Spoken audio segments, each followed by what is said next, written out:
Do you know you are my sunshine? She asked so sweet and tenderly.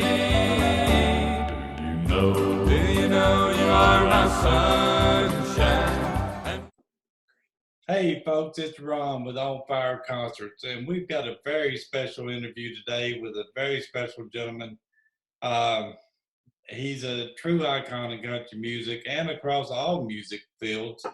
He's a member of the 9-time CMA Vocal Group of the Year, member Country Music Hall of Fame, Gospel Hall of Fame, 3-time Grammy winner, and one of those was for a rock and roll Grammy. But Mr. Don Reid, Statler Brothers, thank you, Don, for being with us. Thank you, Ron, for inviting me, and I'm glad to be here. And such nice things you've already said. I appreciate all that. You know, I was reading the book. I was telling Langdon earlier that, you know, I grew up on the Statler Brothers, and you think you know all there are to know about them, and you think, well, I didn't know that, and but the formatting of the book and the way you lay it out, and folks, the book we're talking about is the Statler Brothers An Anthology by Don. The formatting of that is great. Can you tell the folks a little bit about that? Well, yeah, my sons, Dee and Langdon, had encouraged me to write this book and to talk about the music. And I thought, well, I don't know if I have enough to say about it. So what I decided to do was write about every song that we ever recorded, every album song, every single, and kind of tell the story behind it. If we wrote it, I kind of told about why we wrote it, how we chose to sing the songs, why we chose to sing some of the older songs, the arrangements, and everything from why right down to how we did it when we got into studios. And it became sort of it became something bigger than I was expecting to tackle, but then I was glad I did after it was all done. Well, I mean, I'm thinking when I first found out about the book, and so it said he talks about every song they ever recorded. I thought, how can you do that in one book? Yeah. I mean, because you think what 45 albums, and Yeah. just an average of 10 songs an album back in the day. That's a lot of songs. And I mean, it's just an amazing thing, and the Statler Brothers were together as the Statler Brothers for 38 years or something like that. And then before that, though, y'all were together back to the Four-Star Quartet and the Kings. Yeah. And we actually grew up together. Before we ever sang together, we were kids, playing softball and doing all this kind of stuff. Went to church together and all of that. So we've known each other all of our lives. And then we found out we wanted to sing, and that's when that started as kids. So yeah, it's been a lifetime of making those memories. Right. I mean, 45 years in the same group, and two of you being brothers, you think, my brothers and I, we love each other, but for 45 years on the road together, I don't know if I could do that or not, Well, it will either bring you closer or you'll kill each other. One another, Yeah. You stated in your book, and you mentioned earlier that your sons, Langdon and Dee, both wanted you to write this. Mm-hmm. From the time, I guess, that they asked you about it or throw the idea out at you to the completion of it, how long did that take? It was about a 2-year period, Ron. And that's not meaning I sat here every day and worked on it for 2 years, but off and on, I would take a little break and step back from it for a few weeks, and I'd go back and write a chapter or two. And to keep it fresh, I didn't overwork it. So I took my time and put together, and it was an overall picture of about 2 years. You talk in the book that, something that I found amazing in the Nashville and the music industry in general. And back then, especially, as it's a lot different then than now. Y'all were, when you actually went to work for Johnny Cash, it was like a month, less than a month. I think you said 27 days, and y'all were at Columbia Studio with a record deal. You know, I know it. It's hard to believe in today's times when you tell that story, but that's how it happened then. Yeah. and it was like a 3 record shot or 3 release Mm-hmm. deal or something. And your last one, I think, was Flowers on the Wall. That's right. If it hadn't have been, there would have been no Statler Brothers. But we were in the studio. We had 3 chances to do it. And over a period of, I don't know, 9, 10 months, we got these 3 chances. The first 2 bombed. And the third opportunity we got was on a Johnny Cash session while he went out to get something to eat. So he took a break. He went and get something to eat, left us and all the pickers sitting in the studio. And then the producer comes in and says, well, you all got 3 chances. If you want to do your third one, you got till John gets back from lunch. And that's when we cut Flowers on the Wall.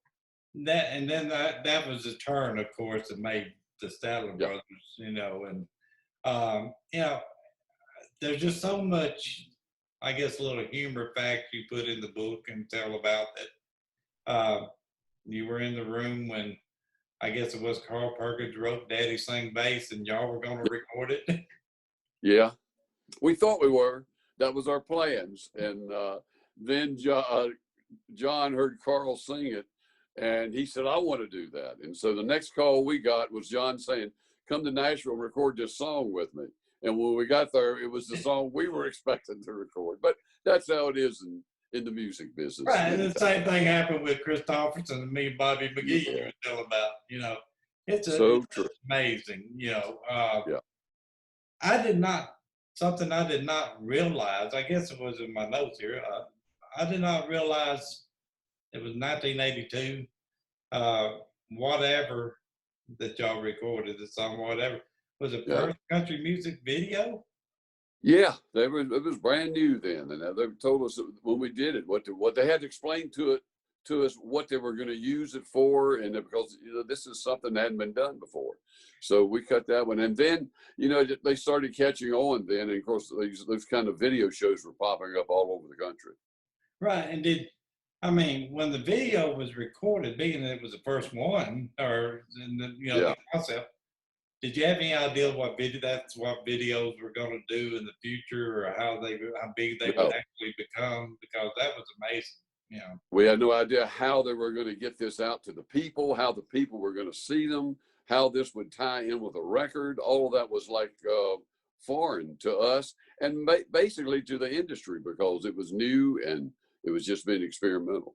Right, and it's that had to be. But that's an honor just know that the Statler Brothers did the first video. That was amazing.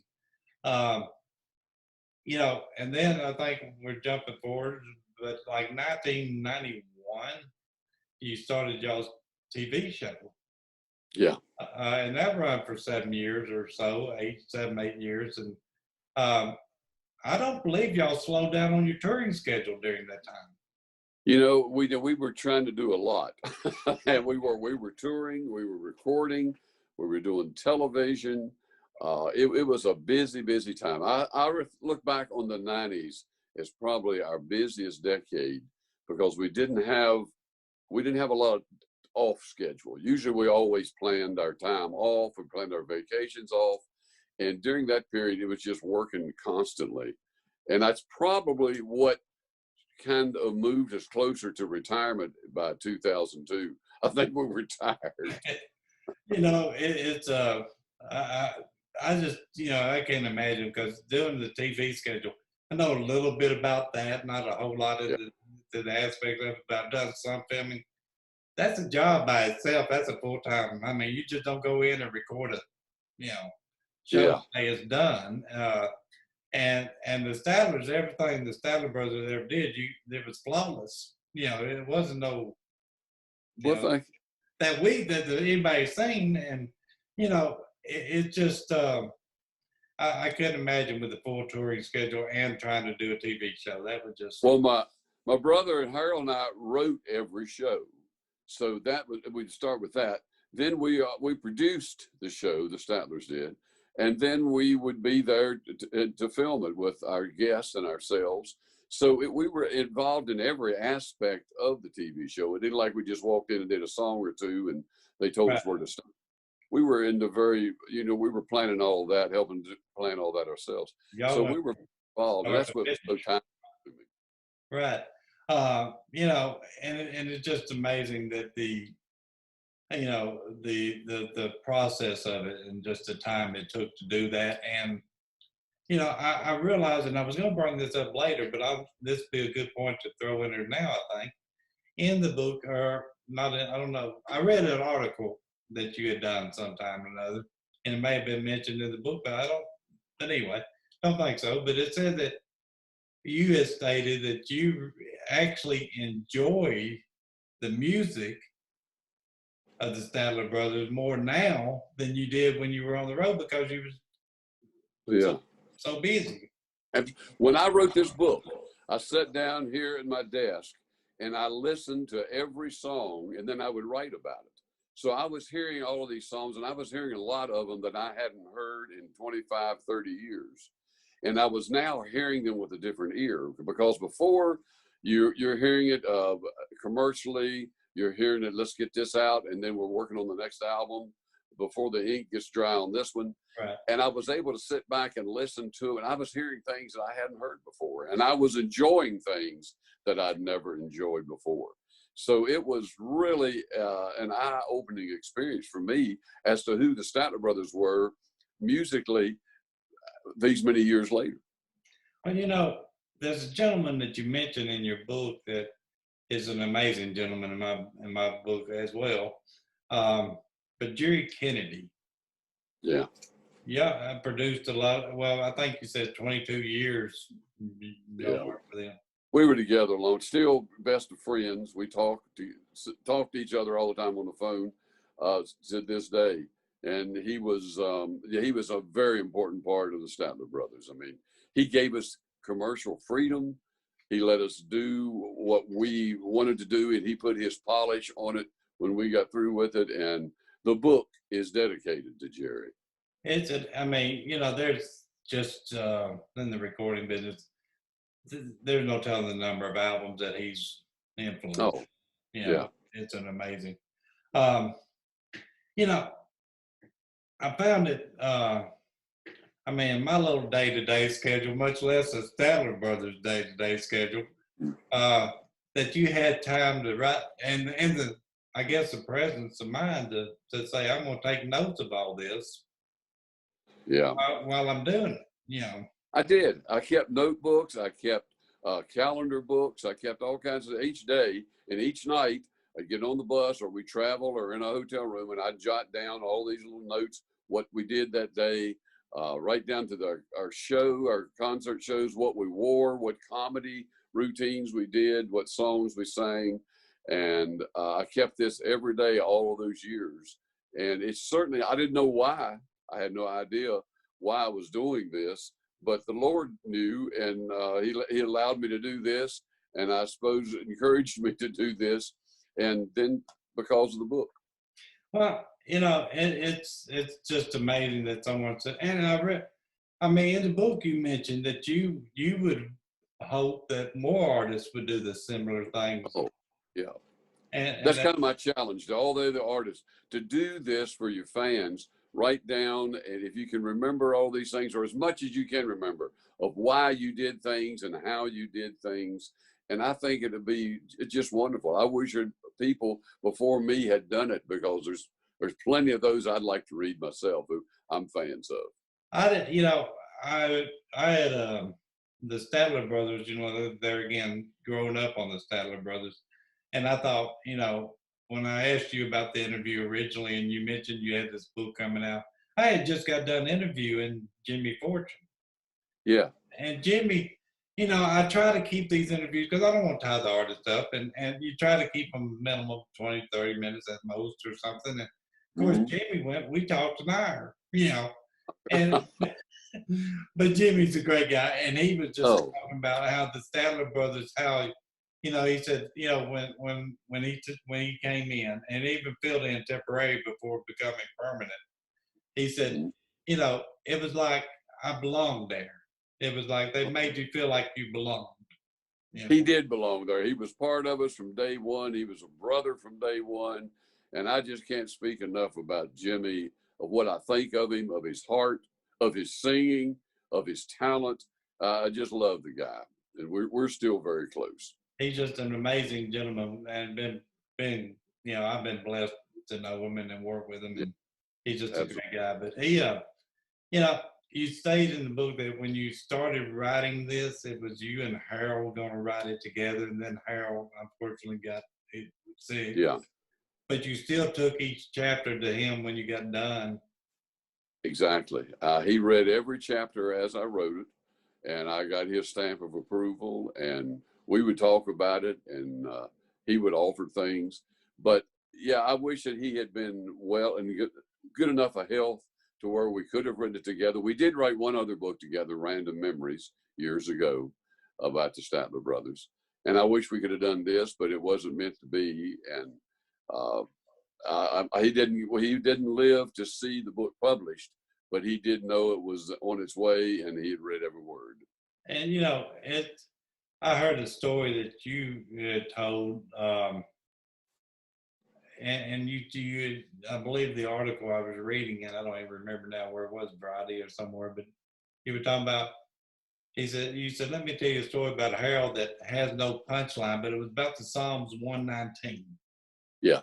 Mm-hmm. That was amazing to me. I mean, I just, I wrote that after he passed away, and yeah, it was a childhood story that he and I had shared, and it was a blog that I write on my donreid.net, and it was just a heartfelt story that I felt like nobody else did know about that. It was just kind of a thing that we had to ourselves.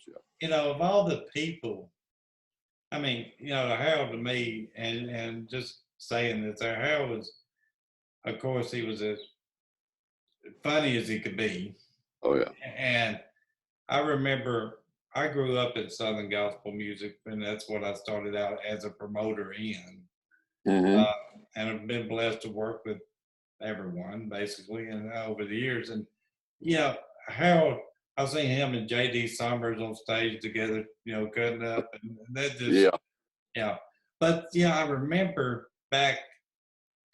I can't remember the year now, but it's been a few years back. Of course, the Cathedral's final farewell. Oh yeah. That said more about Harold, I think, than when George Young said what he said about Harold calling him and offering him a kidney. Yeah. I thought, that just. And he did that, and he did that from his heart. And then to think that is the disease that also got Harold, the same one that got George. And that just tells you the person Harold was, Yeah, exactly. And I mean, it just, and those two together, I mean, him and George was, they were. We loved George, and they were the two of them were great together. And throw JD in there, it was quite a sight. Oh, it was. Now, I remember him, but I wasn't as familiar with Lester Roadhog Moran and the Cadillac Cowboys. That is just, I went back and watched some videos. Yeah. On the Ralph Emery show and. Oh yeah. And I was talking to Kit Emery a while back on Facebook. He was talking about Ralph and how much he loved the Statler Brothers. And I was telling him, we were talking about this book. And I got to watching some of those videos, and it's just so funny, Well, Ralph, of course, had a TV show. This was back when we were talking the 70s. Yeah. And he had a TV show. And every time we go do the TV show, he would say, and we want Lester and the boys to do it too. Well, which required a clothes change completely. Had to change clothes and do the whole comedy. And this voice, this Roadhog voice, for those who are familiar with it, really tore Harold's throat up the way he had to talk like the Roadhog. So once he had done the comedy routine, then he couldn't sing for a while because he had to get his voice back in shape. So it was always a challenge whenever we just agreed to do that. Yeah. It just, I mean, it was, and I believe one of them you had Tammy Wynette in the audience or somewhere, Roy Mhm. Clark. It was so funny. And did I read, understand correctly that there was actually and I wouldn't know this, but Lester Roadhog album? Oh, But yes, it was. I Live at the thought Johnny yeah, Brown High School. Yeah, yeah, I was thinking something. And the whole album. that was but that was so funny. I thought, when you're growing up, and like I said, the Statler Brothers were a group that I believe, and I honestly think that it didn't matter what kind of music you liked. Um, Somebody could come up to anybody on the street and say, "Name me the Statler Brothers," Mhm. and it'd be Harold, Phil, Don, Lou, or Harold, Phil, Don, and Jimmy. Yeah. It was just everybody knew that. You know, and that's got to Well, be. I mean, that says it all. we were blessed. We were blessed with some of the best fans in the world, and still are. They're still with us, and we hear from them all the time through social media, through the mail, everywhere. And we're so honored that they loved us the way they did, and we in return send that love back to them. And they kept us viable and out there for nearly 40 years in the business, and that's a lot, and we appreciated every minute of it. Well, I mean, and it's the thing. Your last album that you recorded was titled "Amen." If I'm, Yeah. and that was just, I thought, like you said in the book, that was just justifiable. That was a great title for your last album. Well, it was. And we felt at the time that it would be our last album. We talked about doing others later after we retired, just never did develop. But yeah, that was kind of a way of putting the final stamp on the career. Mhm. And the folks, just so you know, one more time, this book is Statler Brothers An Anthology by Don Reid. Where can they get that, on donreid.com or? They can, donreid.net or statlerbrothers.net, .com, excuse me, Statler Brothers. Or you can get it from Amazon or Books and maybe wherever you want to get it. But you get it through the statlerbrothers.com, and I'll autograph all the books that come through there. And folks, it's a great book. It's an amazing format, I think, and just, I mean, if somebody had told me that one of the Statler brothers were going to write a book about every song they ever recorded, I thought, there's no way you can do that. That's got to be a set, not a book, But it's amazing. When I told Bill Anderson that, he said, "I can't even remember what I had for breakfast this morning." And you're going to remember every song that you wrote. Yeah. So, but I appreciate your sentiments on it, Ron. I thank you for liking it as much as you do. And I thank you for saying this to all these many people that's watching. It's Well, very kind. we have a good following on these things, and people love it. And when I mentioned to a couple of people the other day that I haven't posted or said anything that we're going to be interviewing you today, I just said we got a surprise special. And of course, but when I know I'm a country music lover, diehard old country, and I know anyone that loves country music, period, no matter old, new, whatever, this is a book they got to read, because it tells more than just the songs. It's a little bit about the industry, it's a little bit of humor, and it's about the song and the history. Yeah. Yeah, I think there's a lot of history there for the times, for what country music was in the 60s, the 70s, the 80s, the 90s. I think it's something there that a little something for everybody to enjoy. It is. And again, Don, we thank you so very much for taking your time today to do this with us, and for Langdon Debo helping set it up. And we just appreciate it so much. And folks, go out there to donreid.net or your local bookstores, get the Statler Brothers An Anthology. You're going to love this book. Thank you, Ron. I appreciate it very much. Have a wonderful day, and I hope we do this again. Thank you, Don. And we